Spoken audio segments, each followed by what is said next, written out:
Gang war के बाद भी कलकदुमा कोर्ट की सुरक्षा व्यवस्था ढीली। वकीलों का कहना, चेकिंग के नाम पर हो रही खानापूर्ति, मेटल डिटेक्टर भी नहीं कर रहा काम।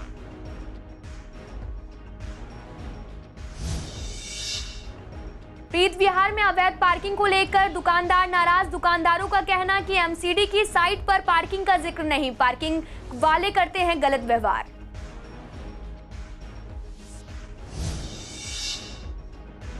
परमिशन मिलने के बाद नवरात्र को लेकर सजे मंदिर। पुजारी का कहना, मंदिर में रखा जाएगा कोरोना नियमों का ध्यान। दर्शन करने आए श्रद्धालुओं को एक एक करके मिलेगी एंट्री। पूर्वी दिल्ली में इस बार नहीं हो रही कोई बड़ी रामलीला। 10 दिन तक चलने वाले दशहरा उत्सव रहेंगे फीके। दशहरे के दिन ही पुतले जलाने तक की सीमित होगी लीला।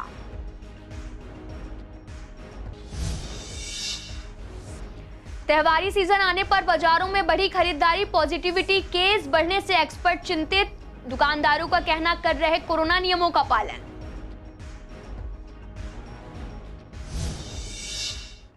नमस्कार, मैं आपके साथ अंकिता पाल। आप सभी का पूर्वी दिल्ली खास में एक बार फिर से स्वागत है। रुक करते हैं खबरों की तरफ। रोहिणी कोर्ट में हुए गैंगवार के बाद से कलकदुमा कोर्ट की सुरक्षा व्यवस्था अभी भी खामियां है। आपको बता दें, कलकदुमा कोर्ट में अब पुलिसकर्मी के अलावा सीआईएसएफ के जवान जरूर तैनात हैं, लेकिन अभी भी बिना आई कार्ड देखे लोगों को एंट्री मिल रही है। वहीं वकीलों का कहना है कि इतने बड़े गैंगवार होने के बाद भी सुरक्षा व्यवस्था उतनी नहीं है जितनी होनी चाहिए थी। कोर्ट परिसर में लगा मेटल डिटेक्टर भी खराब पड़ा है। देखिए, बेसिकली क्या है, जैसे ये वारदात रोहिणी कोर्ट में हुई उसके बाद से कोर्ट के अंदर सिक्योरिटी के प्रबंध को पुख्ता करा गया है।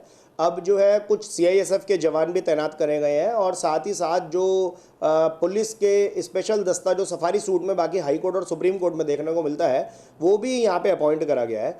लेकिन अभी भी उस स्तर पर सिक्योरिटी नहीं है जैसे कि हाई कोर्ट और सुप्रीम कोर्ट में कोई बाहर का परिंदा भी पर नहीं मार सकता।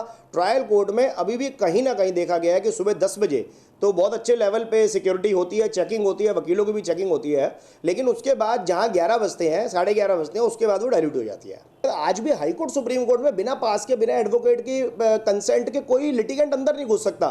लेकिन क्या कारण है कि डिस्ट्रिक्ट कोर्ट के अंदर हम इस चीज को इंप्लीमेंट करते हैं और फिर सडनली इसको हटा देते हैं। प्रीत विहार में पार्किंग को लेकर दुकानदारों ने वर्तमान टावर के पास धरना प्रदर्शन किया है। इस दौरान दुकानदारों ने कहा कि यहां पर अवैध पार्किंग चल रही है, जिसकी वजह से सड़क पर चलना मुश्किल हो गया है। इस पार्किंग पर एमसीडी की साइट पर कहीं भी जिक्र नहीं है। आपको बता दें कि पार्किंग वाले मनमाने ढंग से पैसा वसूल करते हैं, क्योंकि हम सभी को रोजाना ऑफिस जाना पड़ता है, इसलिए वो हमारी मजबूरी का फायदा उठाते हैं। इनका रवैया भी ठीक नहीं है। अगर कुछ भी कहो तो लड़ने पर उतारू हो जाते हैं। इनके रवैयों को देखकर कई ऑफिस वाले अपने ऑफिस को खाली करके चले गए हैं। पार्किंग वाला मनमाने तरीके से पैसे वसूलता है। 2 घंटे हो गए, 100 रुपये दो जी आप। ये तरीका गलत है इस मार्केट को लेके जो है ना। ईडीएमसी से हमने देखा है यहाँ पे कोई अलॉटमेंट नहीं है, अनअलॉटेड पार्किंग दिखा रहा है। हमने मांगा नक्शा उससे, ये कड़कोडुमा का नक्शा, पूरा नक्शा मिला है वहाँ से। ये कड़कोडुमा मार्केट में पूरा अलॉटेड लिखा है इसमें, और ये हमने जब निकाला इस मार्केट का अनअलॉटेड है, कोई नक्शा नहीं है इसमें जो है ना। इन लोगों ने इस तरीके से धांधलेबाजी करके रख रखा है। हमने इनको कई बार कहा कि अपनी अलॉटमेंट दिखा दीजिए, तो अलॉटमेंट ये दिखाते नहीं है गवर्नमेंट की। तो इंटरनेट के माध्यम से चेक करा कि उसमें इनको अलॉटमेंट नहीं है पार्किंग। इनका कोई नाइट में कोई चौकीदार यहाँ पे नहीं होता है। 8 बजे के बाद आप देखें तो पार्किंग वाला कोई दिखाई नहीं देगा। सर 2 प्लॉट पार्किंग के ऐसे हैं जिनपे इन और आउट ईडीएमसी ने दे रखा है। 3 प्लॉट ऐसे हैं कि एक ही गेट है जहाँ से इन आउट दोनों होते हैं। ऐसी कोई आज तक किसी ने कंप्लेन नहीं करी, ना मेरे संज्ञान में कोई ऐसी बात आई है। अगर ऐसे वो मान लो अगर ये लोग पार्किंग वाले अनऑथराइज पैसे ले रहे हैं, बहुत ज़्यादा मांग कर रहे हैं, तो उसमें हम संज्ञान लेंगे और इसमें एक्शन लिया जाएगा। और यदि वो गलत काम करता है तो उसके खिलाफ कार्रवाई की जाएगी। मैंने लिस्ट मंगाई है, कुछ लोगों में पैसा भी ड्यू है, उसको भी देखेंगे। उसका पैसा ड्यू है तो उसके खिलाफ भी कार्रवाई की जाएगी और किसी भी गलत पार्किंग को चलने नहीं दिया जाएगा। पूर्वी दिल्ली में इस साल कोई बड़ी रामलीला नहीं होने जा रही। पहले नवरात्र से शुरू होने वाली रामलीलाएं इस बार आयोजित नहीं हो पा रही। सभी आयोजकों ने रामलीला से हाथ खींच लिए हैं। रामलीला के आयोजन को लेकर पिछले साल जो है काफी दिनों से अनिश्चितता की स्थिति बनी हुई थी, और आपको बता दें कि अब यह साफ भी हो गया है कि दशहरे के 10 दिन पहले से होने वाली रामलीलाओं में कोई भी पूरी अवधि के लिए नहीं हो पा रही। आपको बता दें कि सीबीडी ग्राउंड में होने वाली बालाजी रामलीला अब सिर्फ दशहरे के दिन ही होगी।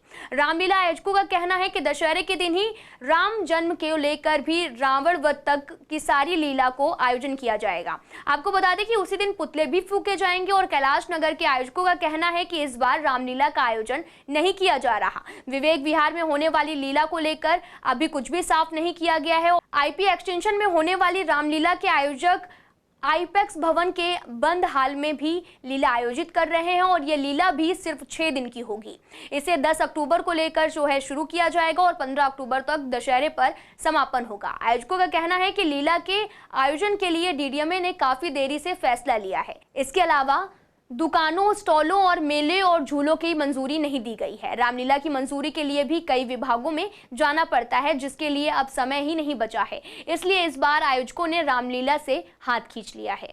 जी, जैसे कि आपको विदित है, हर साल नवरात्रे आते हैं और 1.5-2 साल से तो आप देख ही रहे हैं, कुछ हो ही नहीं पा रहा था क्योंकि मंदिर सब बंद थे। लेकिन अभी क्या है कि सारी चीज़ें जो है खुल गई है धीरे धीरे, और खुलने के बाद क्या है कि पूजा पाठ भी प्रारंभ है अभी और नवरात्रों की तैयारियाँ बड़े धूमधाम से चल रही हैं। इसमें जैसा कि आप देख रहे हो कि मंदिर में हमारे यहाँ पेंट पॉलिश वगैरह की जा रही है। सभी भगवान की जो है मूर्तियों के सुंदर वस्त्र बनवाने के लिए डाल दिए गए हैं। सुंदर मालाएं, मुकुट, जितना भी सुंदर हम श्रृंगार कर सकते हैं, सारी तैयारियाँ फुल चल रही हैं। सोशल डिस्टेंस से जो है कुछ ही लोगों को परमिशन मिलेगी, जिससे कि पूजा भी हो जाए, मंदिर भी खुले रहें और बीमारी बढ़ने का कोई चांस ना हो।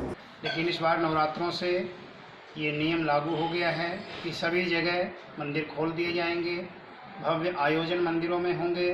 थोड़ा सा फिर भी सावधानी की आवश्यकता है। समझता हूँ मैं, सरकार ने नियम बदल दिए हैं, प्रोटोकॉल में चेंजिंग हुई है, लेकिन जो मास्क की आवश्यकता है वो ज़रूरी है। मंदिरों में जाएंगे, कहीं जागरण चौकी में जाएंगे आप तो भीड़ निश्चित होगी, तो मास्क लगा करके रहिए। मुख्यमंत्री अरविंद केजरीवाल ने राष्ट्रीय राजधानी में वायु प्रदूषण से निपटने के लिए विंटर एक्शन प्लान की घोषणा के बाद से बीजेपी और कांग्रेस ने सवाल खड़े कर दिए हैं। बीजेपी नेता महेंद्र आहूजा का कहना है कि हर बार आप सरकार जनता को लुभाने के लिए बड़ी बड़ी घोषणा करती है, लेकिन ये सारी योजनाएं धरातल से खराब हैं।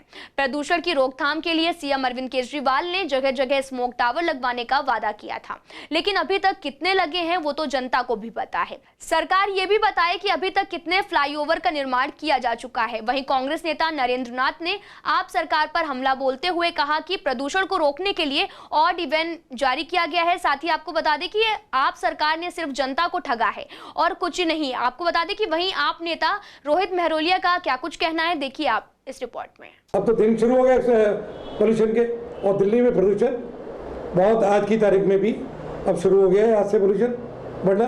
और जो कहते हैं पराली के लिए इनको घोल डालना चाहिए खेतों के अंदर। दूसरा कहते हैं जो कूड़ा जलाएगा उसके खिलाफ तुरंत हम एक्शन लेंगे। उसके बाद इतने इंजीनियर्स कहते हैं हमने लगाया इसके लिए। केजरीवाल साहब, आपने पहले भी बहुत कोशिश की थी पोल्यूशन को कंट्रोल करने के लिए, ऑर्डर ने इवन किया। आपने कहा red light of, switch off, वो भी आपने किया, उसमें भी आपने करोड़ों रुपये खराब किया। केजरीवाल जी, सीएनजी बसें नहीं चल रही हैं, स्मोक टावर नहीं बनाए गए, मेट्रो का 3rd फेज आपके द्वारा लटकाया गया, लेट किया गया, फ्लाईओवर नहीं बने, नई सड़कें नहीं बनी, इस कारण ट्रैफिक जाम होता है और इन्हीं कारणों से बार बार पोल्यूशन बढ़ता है। वास्तविक कारणों की तरफ ना ध्यान देते हुए केवल झूठी घोषणाएं और विज्ञापनों से पोल्यूशन दूर नहीं होगा। कुछ करना ही होगा केजरीवाल जी, ऐसे नहीं चलेगा। इतना बड़े स्तर पे न केवल एक ठोस रणनीति बना दी, बल्कि उनको कार्यान्वित करने के लिए भी सरकार बहुत गंभीरता से काम कर रही है। तो मैं यही कहना चाहूँगा कि दिल्ली के तमाम लोगों से हाथ जोड़कर मेरी प्रार्थना है कि दिल्ली के अंदर प्रदूषण को और पूरे देश के अंदर प्रदूषण को हम तभी कम कर सकते हैं कि जब लोग सब मिलकर साथ देंगे। त्योहारी सीजन आने वाला है और ऐसे में कोरोना मामलों में उतार चढ़ाव का क्रम जारी है। एक्सपर्ट सचेत कर चुके हैं कि जरा सी भी लापरवाही कोरोना मामलों को बढ़ा सकती है। वहीं राजधानी में भी त्योहारी सीजन को लेकर बाजारों में लोगों की भीड़ बढ़ने लगी है, लेकिन कोरोना पॉजिटिविटी केस जो है एक बार फिर से बढ़ने से एक्सपर्ट चिंतित हैं। उनका कहना है कि कोरोना नियमों की अनदेखी महंगी पड़ सकती है। वहीं त्योहारी सीजन आने वाला है, जिसको लेकर बाजार में लोगों की खरीदारी बढ़ गई है। वहीं गांधीनगर मार्केट में व्यापारियों को उम्मीद है कि वह इस बार भी त्योहारी सीजन अच्छा जाएगा। व्यापारी एसोसिएशन के अध्यक्ष के बल्ली ने बताया कि मार्केट्स में ग्राहक पहले से ज्यादा आ रहे हैं। ग्राहकों की बढ़ती संख्या अच्छा संकेत दे रही है और व्यापार इस बार पहले से अच्छा होगा। उन्होंने बताया कि बाजार आने वाले सभी ग्राहकों को कोरोना नियमों का पालन बखूबी कराया जा रहा है। हम लोग पूरा प्रयास करते हैं कि लोग इन नियमों का पालन करें, लेकिन प्रशासन के सहयोग के बिना ये संभव नहीं हो पाता। अब मेन रोड गांधीनगर में उसी पुरानी स्थिति पे हम आ गए हैं। पहले से फ़र्क है, लोडिंग अनलोडिंग बढ़ी है, कुछ ग्राहकों का आगमन शुरू हुआ है, सोशल मीडिया द्वारा डिज़ाइनों का आदान प्रदान करना, कुछ एजेंट्स के थ्रू बाहर टूर लगवाना, कुछ कमीशन एजेंट्स के थ्रू माल जाना, कुछ जो चेन स्टोर हैं जो अब तक बंद पड़े थे उनका खुल जाना, चारों तरफ से एक अच्छे संकेत आ रहे हैं और मुझे लगता है कि पहले से हमारा व्यापार निश्चित रूप से ज्यादा हो। कृष्णानगर कांग्रेस कमेटी द्वारा लखीमपुर खीरी की घटना के विरोध में बीजेपी सांसद गौतम गंभीर के कार्यालय पर प्रदर्शन किया गया।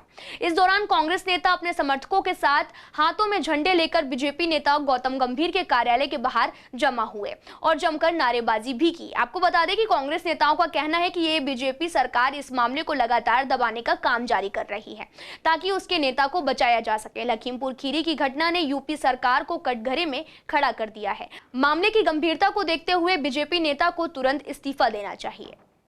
भारतीय जनता पार्टी कार्यालय पर जिला किसान कांग्रेस कमेटी की तरफ से प्रदर्शन किया गया, जिसमें हमारे डॉक्टर नरेंद्र नाथ जी, हरिदास शर्मा जी, हमारी बहन वरियाम कौर जी, हमारे सारे ब्लॉक प्रेसिडेंट और सारे तमाम कार्यकर्तागण, साथ ही हमारे सारे बसोया जी, हमारे रोहतास बसोया जी जो हमारे ऑब्जर्वर हैं, वो भी सब साथियों ने मिलकर यहाँ पर बहुत जोरदार प्रदर्शन किया, क्योंकि लखीमपुर में जो इन्होंने किसानों की जो हत्या हुई है उस हत्या के विरोध में आज यहाँ पर हमने जोरदार प्रदर्शन करके हमने मांग करी है कि मोदी योगी इस्तीफा दें, जिससे कि जो वहाँ पर जो हत्या हुई है उनको इंसाफ मिल सके और उनको इंसाफ दिलाना चाहिए। जो वहाँ का गृह मंत्री है उसको इस्तीफा देना चाहिए, उसके बेटे को जेल में बंद करना चाहिए। डीडीएमए ने रामलीला मनाने के लिए भी सख्त पाबंदियों के साथ अनुमति दे दी है। रामलीला को अब आयोजित किया जा सकता है, लेकिन वहां कोई खाने पीने के जो स्टॉल हैं वो नहीं होंगे, ना ही मेला लगेगा। इस पर कुछ रामलीला आयोजकों का कहना है कि जो भी आदेश दिए गए हैं उनको हम सिर्फ दूसरों के माध्यम से ही जान पा रहे हैं। उन्होंने कहा कि रामलीला के लिए बहुत कम समय बचा हुआ है, उसके बावजूद भी अभी तक स्थिति साफ नहीं हुई है। ऐसे में रामलीला का आयोजन नहीं हो पाएगा। वहीं कुछ आयोजकों का कहना है कि गाइडलाइन के अनुसार रामलीला का आयोजन किया जाएगा। जिन लोगों के कोरोना वैक्सीन की दोनों डोज लग चुकी हैं, सिर्फ उन्हीं को ही एंट्री दी जाएगी। रामलीला कार्यक्रम के दौरान मेला नहीं लगेगा। हम राम जन्मभूमि, राम जन्म से लेकर के और राम रावण युद्ध और राज तिलक तक की लीला करके दशहरा महोत्सव मनाएंगे, जिसमें हमारे 3 पुतले होते हैं। एक पुतला होता है रावण का, कुंभकर्ण का, मेघनाथ का। चौथा पुतला हमारा तालिबानी आतंकवादियों का रहेगा। टीकाकरण जिसको डबल डोज लगी होगी, जिसके पास सर्टिफिकेट होगा, चाहे वो वैक्सीनेशन, चाहे वो हमारा स्टेज से काम हो, चाहे वो हमारा कलाकारों से हो और चाहे वो लाइट साउंड से हो, चाहे वो टेंट से हो, चाहे वो दर्शक हो, कोई भी होगा जिसको कोरोना की डोज लगी होगी, जिसके पास सर्टिफिकेट होगा, हम उसको अंदर आने की अनुमति देंगे। दशहरे के लिए और दुर्गा पूजा के लिए इन्होंने परमिशन खोली है, मगर अभी डिटेल में कुछ नहीं आया है। क्या डिटेल में आता है, किस तरीके से आता है, उसको पढ़ेंगे, उसके हिसाब से जितनी भी वो परमिशन देंगे, एक दिन की तैयारी करेंगे और दशहरा उत्सव बड़े ढंग से और अच्छे तरीके से गवर्नमेंट की गाइडलाइन के अंदर हम मनाएंगे। अब क्या करें, ये कोरोना का हाल है, जैसे भी सरकार ने जो गाइडलाइन दी है, कम से कम ये भगवान राम का नाम तो लिया जाएगा। एक दिन की लीला करेंगे और एक दिन जितने भी 200 आदमी, 500 आदमी, 400 आदमी जो भी प्रीमिसेस में अलाउ करेंगे, जिस हिसाब से डिस्टेंसिंग के हिसाब से कुर्सी लगाने का हमें आदेश दिया जाएगा, हम उसके हिसाब से लीला करेंगे। लीला तो होगी, भगवान का नाम तो लिया जाएगा इस बहाने कम से कम। बाकी लोग लाइव देखेंगे उसको टीवी पे, और क्या है। साल जो भगवान जो प्रभु को इच्छा होगी, अभी तक तो कोई विचार है नहीं किसी भी रामलीला। हमारी महासंघ की भी मीटिंग हुई है, वो भी यही कह रहे हैं कोई रामलीला नहीं हो रही है अभी तक। अब लोग तो देखो पिछले साल भी भूमि पूजन हुए थे, इस साल भी हो रहे हैं। अगर मान लिया हम बाजार में किसी के पास जाते हैं और हम 500 रुपये ले लेते हैं और हम रामलीला नहीं कर पाते, तो कहेंगे 5 लाख रुपए इकट्ठे करके खा गए, वो हमें चोर कहेंगे ना। तो इसलिए तो अगर मान लो कोई ऐसी कोई एट ए टाइम परमिशन आ जाती है कि हाँ भाई आपको करनी है 1 आध दिन की, तो वो हम अपने पास से जो कमेटी होगी अपने पास से पैसे इकट्ठे करके कर लेगी। यही सोच रहे हैं कि कोई बात नहीं, चाहे 1 साल हो गया 1 साल हो, सही लास्ट चाहे होता है, बाकी भगवान चाहेगा तो अगले साल से धूमधाम से, डबल धूमधाम से होगी। हमें इस 2 सालों में ये आइडिया मिल चुका है, हमने अपनी पुरानी फुटेज देखी है, सारी चीज़ें कमियाँ, सारी कमी पेशी सब नोटिस करी है। अगले साल वो सब दूर करके और धूमधाम से नई चीज़ें लाके, नई टेक्निक्स लाके वो दिखाया जाएगा। फिलहाल इस बुलेटिन में इतना ही। तमाम खबरों के लिए आप देखते रहिए CCN न्यूज।